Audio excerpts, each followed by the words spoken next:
बसंत पंचमी के दिन माँ सरस्वती की पूजा की जाती है।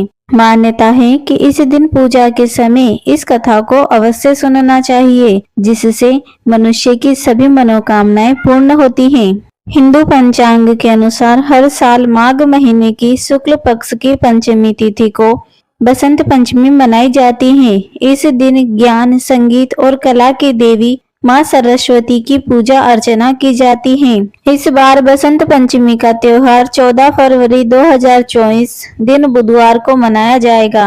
धार्मिक मान्यताओं के अनुसार इस दिन माँ सरस्वती की पूजा अर्चना करने से साधकों को शुभ फलों की प्राप्ति होती है। इसके साथ ही बसंत पंचमी पर माँ सरस्वती व्रत कथा सुनने से जातकों की सभी मनोकामनाएं पूर्ण होती हैं और ज्ञान की प्राप्ति होती है। पौराणिक कथा के अनुसार सृष्टि के प्रारंभिक काल में जब भगवान विष्णु ने ब्रह्मा जी को सृष्टि की रचना करने का आदेश दिया, तो ब्रह्मा जी ने मनुष्यों सहित सभी जीवों को बनाया, लेकिन उन्हें कुछ कमी महसूस हुई। सृष्टि में मौन था, कोई आवाज नहीं, कोई संगीत नहीं, कोई ज्ञान नहीं। भगवान विष्णु की आज्ञा से ब्रह्मा जी ने अपने कमंडल से जल पृथ्वी पर छिड़का। जल की बूंदों में से एक अद्भुत शक्ति उत्पन्न हुई, जो 4 भुजाओं वाली एक सुंदर स्त्री के रूप में प्रकट हुई। उनके एक हाथ में वीणा थी, दूसरा हाथ वर मुद्रा में, तीसरे में पुस्तक और चौथे में माला थी। उस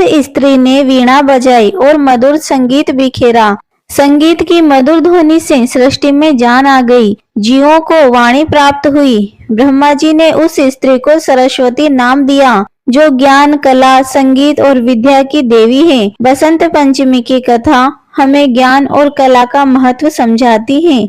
माँ सरस्वती की पूजा करके हम ज्ञान, कला, विद्या और बुद्धि प्राप्त कर सकते हैं। यह कथा हमें सिखाती है कि जीवन में सफलता प्राप्त करने के लिए ज्ञान और कला आवश्यक है। बसंत पंचमी का महत्व। माघ मास की शुक्ल पक्ष की पंचमी को सरस्वती का जन्मदिन मनाया जाता है। यह दिन बसंत पंचमी के रूप में मनाया जाता है। बसंत पंचमी का दिन ज्ञान और कला के उत्सव के रूप में मनाया जाता है।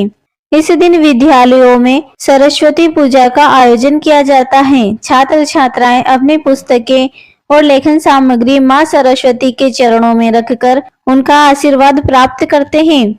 इस दिन छात्रों को व्रत रखकर माँ सरस्वती से बुद्धि और ज्ञान की प्राप्ति की प्रार्थना करनी चाहिए। तो यह थी बसंत पंचमी की पौराणिक कथा। आशा है आपको यह कथा पसंद आई होगी। पसंद आई है तो वीडियो को लाइक और चैनल को सब्सक्राइब करना बिल्कुल भी ना भूलें। कमेंट बॉक्स में माता सरस्वती की जय लिखना बिल्कुल भी ना भूलें।